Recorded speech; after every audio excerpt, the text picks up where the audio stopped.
Good evening, everyone. Welcome to another edition of the Daily Deuce. I'm Gary Graves from just outside Louisville, Kentucky, and in Maryland is my longtime friend and esteemed colleague, John Webster. John, how are you doing this evening? Gary, how you doing, man? I'm doing really great. Good things happening now. We got a lot of sports going on, and today we're going to have a special segment talking about football.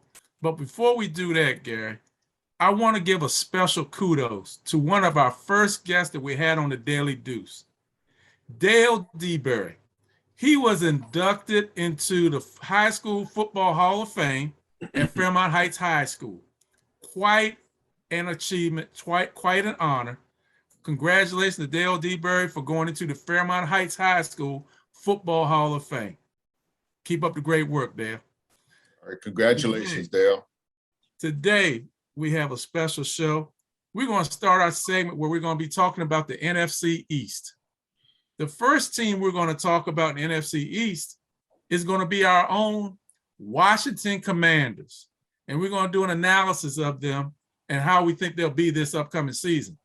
We're going to do this with the one, the only, Richard Myles of the MFL. Myles, how you doing? How you doing, sir? Thanks for having me. Richard, welcome, man. Good to see you again. I'm glad to be here, gentlemen, with you two guys, your wealth of knowledge when it comes to sports. Well, let's see how we're going to jump into this. They've had one preseason game. They're 0-1. There were some good things that happened. It just started. Challenging things that happened.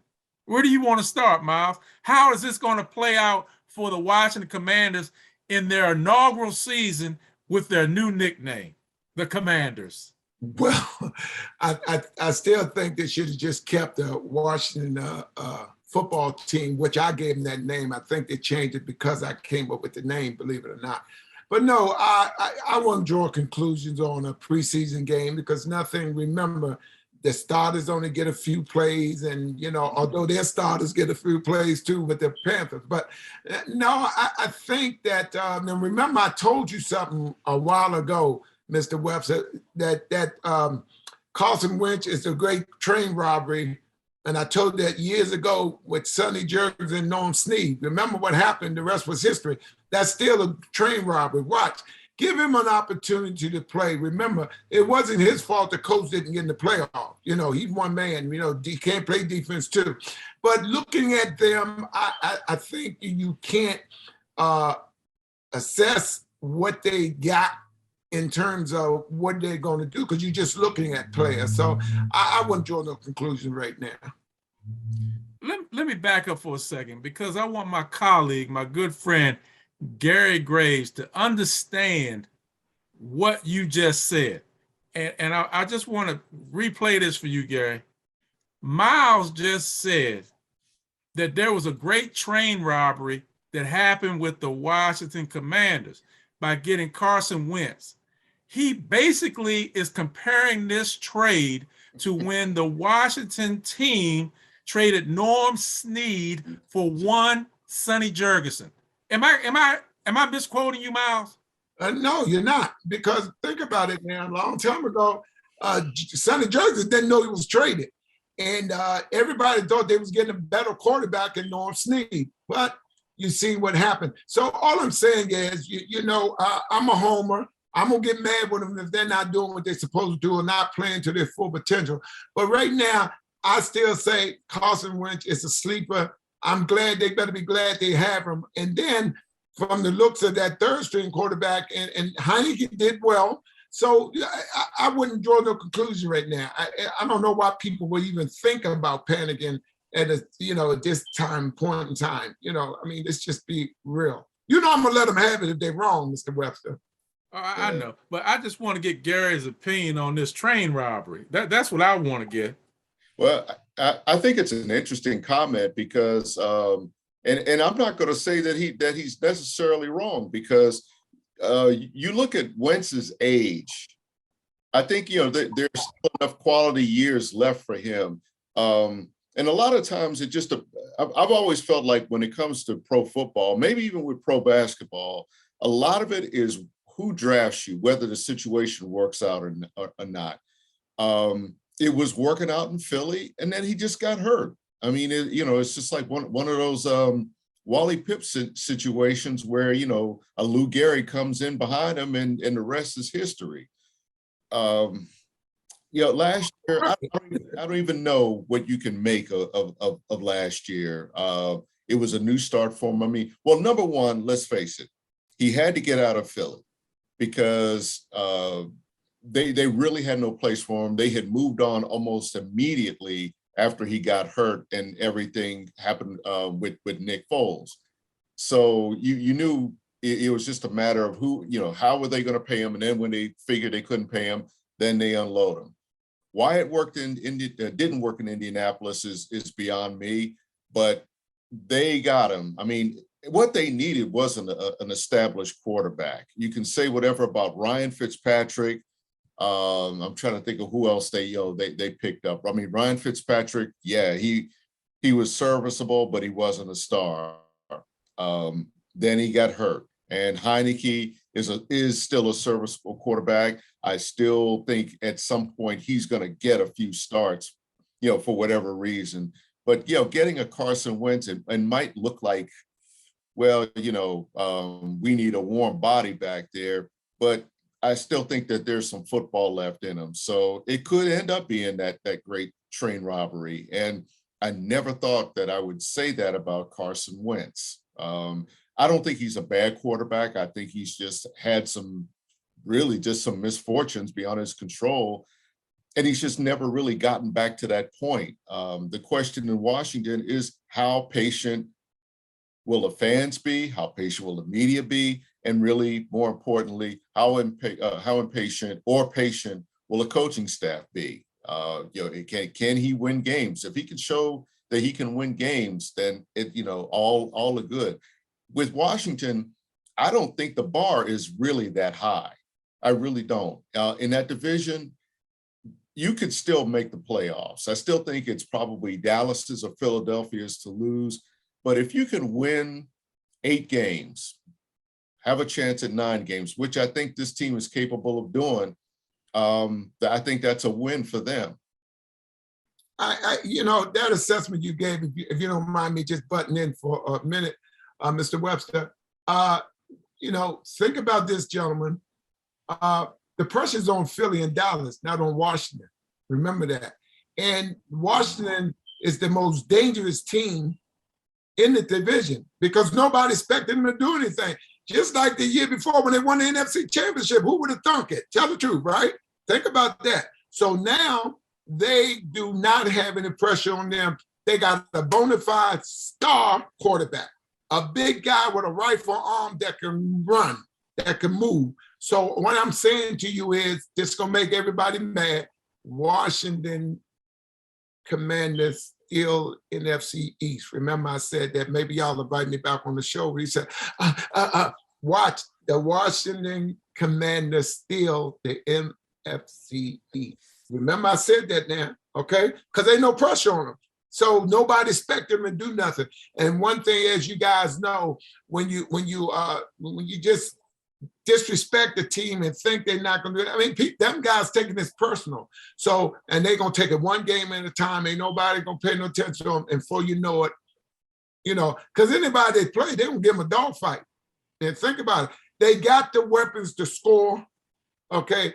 Defense and secondary scares me to death. But they got the offense to score points. And in this league, if you can outscore your opponent, you win. Well, let me ask, I'll tell you what. Here's a question for you. Here's a question for you. You got Wentz, and you say he's a great quarterback. I'll give you that. I'll give you and Gary that. But a great quarterback needs a great line. I said serviceable. Not okay. I say he's a legitimate big-time superstar. Because what I'm saying, he's a number 1 draft pick. Don't forget that now, gentlemen. He's serviceable, and he's a number 1 draft pick. Here's my question. You need a line to keep him up. What is Washington's line going to look like this year, Myles? Well,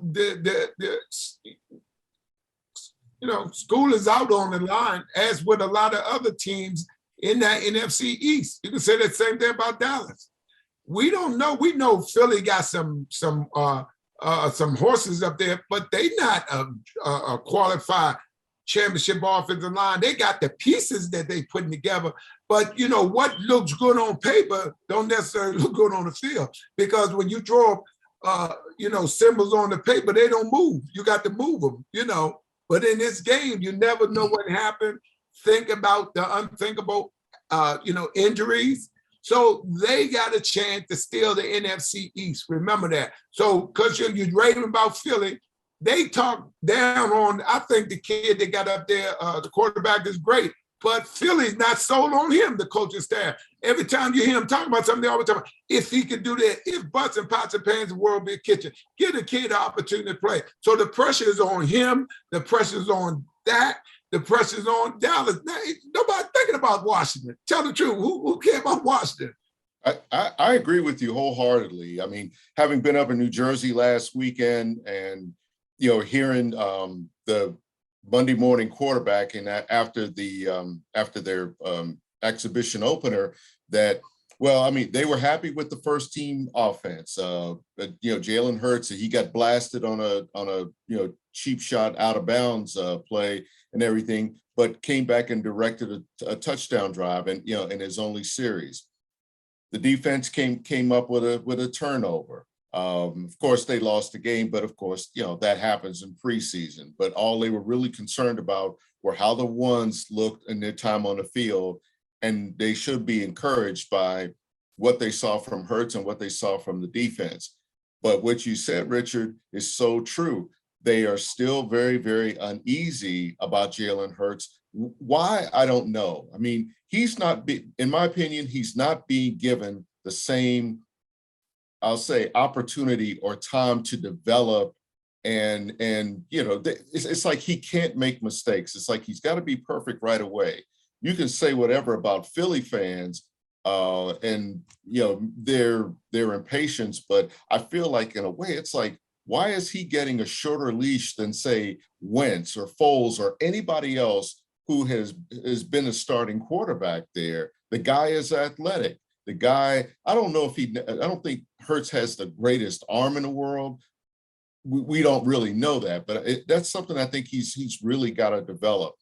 But everything that you said about the offensive line, number one, they have to protect him. That's a big question mark, because from what I saw when he took off, it seemed a little premature. And when a quarterback does that, what does that tell you? The protection is broken down. So that's what they've got to show up first. If they want to keep him in the pocket, let him read defenses and everything else, put that line in front of him. And that's going to be the big question for Washington with Carson Wentz. What about the running game? Antonio Gibson, that's the number one running back. He seems to have a condition called "oops, I fumbled." What is going to be the remedy for that, and how does Washington move forward with their primary back being one who has a habit of putting the ball on the ground? That's not true. I mean, it's a preseason game, as I stated earlier. They got a pro. But Myles, didn't he have that same problem? Didn't he have that same problem last season? Let me say this. You name all the great running backs and tell me, did they fumble during the course of the season? You don't let one mishap stop you, because if you won't worry about he missed the ball, you take him out because he fumbled. Come on, man. That's football. Because you run the ball, defense's job is to make you turn the ball over. So they're going to be punking at the ball and everything. As a running back, he's running. He's not thinking about people punching the ball. I play defense, and we say it all the time in the huddle, one hit, the other one poke the ball out. The running back, all he's thinking about is getting yards. Now, he's supposed to protect the ball, but all your great running backs, all the ball like a loaf of bread. You know that. But don't say to me he got fumbleitis. Come on, name a great back that has not fumbled. So that I don't worry about. That guy's a great running back. They got a great running back. This guy, he put up 1,000 yards since he's been here. I'm not even worried about that. I'm not worried about the running back. I'm not worried about the receivers, their tight end. I'm telling you, this Washington team is dangerous. But as you alluded to earlier, it's a question mark about the offensive line. It's a question mark about Dallas' offensive line. Everything you can say about Washington is a question mark about the other teams too. But we magnified more because we're talking about Washington. Washington's in the best position that they can be in because they can be not spoilers, but they can be stealers, gentlemen. Remember I said that. Well, you brought up another, I won't say question, Myles. I won't use the word question. But Gary and I do want to know about the receivers. They got one of the best there in McLaurin, and Samuels, if he gets on the field, is a nice compliment. Tell us about them a little bit. Well, you know, they got the kid from Penn State, but he has to understand the adjustment because it's not college where you got the best players over the other teams, okay? Everybody's good in the NFL. So once he learned how to get off the line, because, you know, we had that problem with Desmond Howard. That's why they traded him that time. He's a Heisman Trophy winner. And a lot of guys, really, people wonder what happened to Desmond Howard. Desmond couldn't get off the line, gentlemen. He couldn't get off the line. So this kid, you have to bring him along. You can't throw him in there. Of course, he's going to play, and he's going to make some big plays. But as soon as he understands that in the NFL, everybody can run, he have to understand these guys been in the league longer. He have to play the adjustment. In college, most of them, they play back. He's going to have fun in the NFL because the NFL teach the defensive back the trail technique. If they get even with him, he's leaving, and y'all know it. So this kid back here, you know, I'm not worried about that. The only problem is he has to understand the pro game. Once he learned that and learn to get off the line, when he learned to get off the line, then he's going to be trouble. As simple as that. We don't have to say anything about the scary Terry because you better stay scary with Terry because he's going to, you know, he's going to give you that. He's going to give you a fit and he's going to do what he needs to do. And I like the tight end. More importantly, I like the backup tight end that Washington had last year. That kid, man, that kid can play. You know, he can play. So the pieces that they had, people overlooking the gentleman. Hey, one guy I was looking through the stats from last week that I didn't know they had picked him up. Reggie Bonifant, who played for the Panthers for a couple of years, and actually, you know, he played here at Louisville. He played all over here at Louisville. What people probably will forget about or don't know about Reggie Bonifant is that he was the predecessor to one Lamar Jackson at quarterback, and he's very versatile. When Lamar came in, they wanted to try him at running back. He was a little big for a running back. They put him at receiver. He was decent there. Essentially, you know, he was kind of a guy without a position once Lamar Jackson arrived. But he found a home in Carolina, returning kicks, you know, helping out in some packages. I think they even had him at slot at one time, which I thought was kind of strange, you know, given his size. But I'm looking at the stats. He's, yeah, I mean, he only had a couple of touches running the ball, a couple of touches, you know, catching the ball. I think he was targeted once and caught that pass. But I think he's, again, one of those serviceable guys that you can't sleep on because of his size and because he's so versatile. What do you think of him? It's just like I said, the Washington had so many pieces and we want people to overlook him. You know, you think about the kid, the running back number 32 that scored. Let me tell you something. If they ever get a chance to get the package together to get him on the field, he's going to be trouble. He's going to be trouble with the defense. The kid is tough. He can run. He's quick. He's fast. He can catch. But it's all in the packages they put together. If we had a more, I hope that they don't get in that mindset that let's try to not lose the game as opposed to winning the game. And as long as the Washington need to play, we got everything to gain and nothing to lose, gentlemen. They have to think that they have to have that type of mentality for them to have the successful season that I know they have. They should not worry about anybody. Let people worry about them. Let's talk about your side of the ball, where you enjoyed your success when you played. Let's talk about the defense. Well, let's be honest.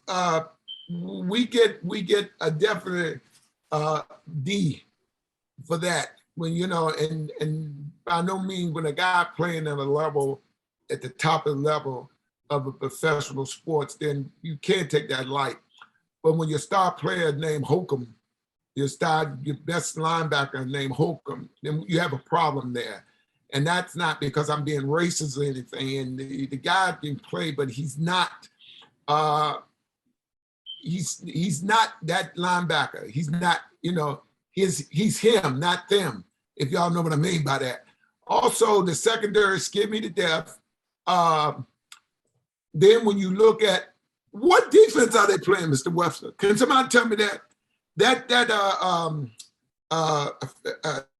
defense that they playing when they got that safety, walking them down, man, don't stop looking at that New England. Stop doing that, man. Get in the 4-3, get 3 linebackers there, and stop trying to play a defense that you saw somebody else had success with. But sometimes we tend to, when we put a coach's hat on, we tend to no one can tell us nothing. If it's broke, then you have to fix it. They need to get in the 4-3. They're talking about this other kid, the linebacker. Well, why talk about him if you're not going to put him on the field? Get out of that row with that row with safety that you're walking down. Seem like he always out of position because as soon as you need a first down center back out the backfield over there, nobody's there because you keep it simple and stupid. If you play a 4-3, gentlemen, as y'all know about football, that back out on your side, you that outside linebacker, that's your man. You don't have to be a brain surgeon to understand that. And also, you got that side covered. That's why they call it basic man-to-man. The secondary is scary. And what I mean by that is, let's just face it, the defensive coordinator, I'm just calling him out. He never developed no players, no matter where he's been. He don't develop players. He plays them. And if you don't have your defense believing and buying in what you're doing and playing, then it's confusion there. Like the drive they lost the game on. Stupid mistakes cost them that game. That's how they got the field goal, kicked the field goal. So to me, they seem still in disarray. It's like they don't know what they're doing on defense. That's because you got to explain to your guys down and distance, situation, 3rd and 7, 3rd and 8, 2 things you look for, draw a screen. Look for it. Even don't run it, as long as you're looking for it, it might surprise. But if you don't know what to look for, then you just lost. You can tell these guys out there, they just playing. They're not playing as a cohesive unit. The defense get a D. Going back to like their number one draft pick last year, Jermaine Davis. What do you foresee with him? I mean, is he developing the way that he should? Do you expect him to take another step forward this year? Well, you said the key word. They don't develop players like they should. And I blame the defensive coordinator for that because wherever he's been, he never developed players. He plays players.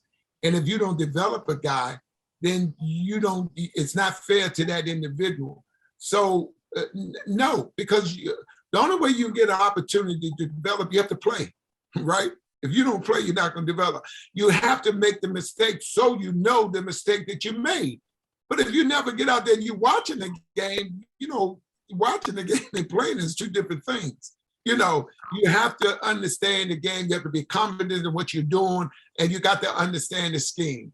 Look at them. It's a me or what? And I say this not because I'm a couch potato, Monday quarterback defense guy. I played the game, so I know, when the defense is comfortable. I can look at the defense and tell whether or not they're confused. And you can see it in the secondary when guys running all around back there, not in position.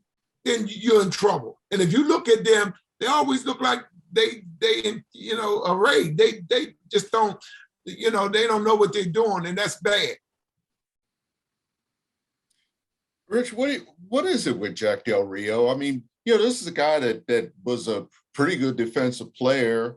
I mean, he was a head coach at one time. What do you think the problem is with his struggles there? Is it him relating to them, or them relating to him, or just just really not understanding what kind of scheme he wants to play?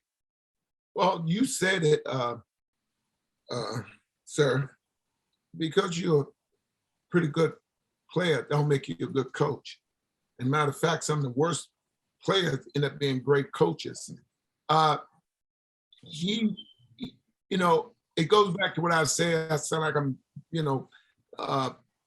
beating a dead horse. He never developed a player. He has anybody that, and I know people personally, he don't develop players. You know what I mean? So, because you can put a coach's hat on, people don't make him a coach. And the fact, look at where he's been and the success that he had. We'll look back on it. I always say documentation, be conversation. Look at what he've done when he was down. Okay, when he was down, the Panthers, they had some hell of a linebackers. Am I right or wrong? Think about it. That makes a difference.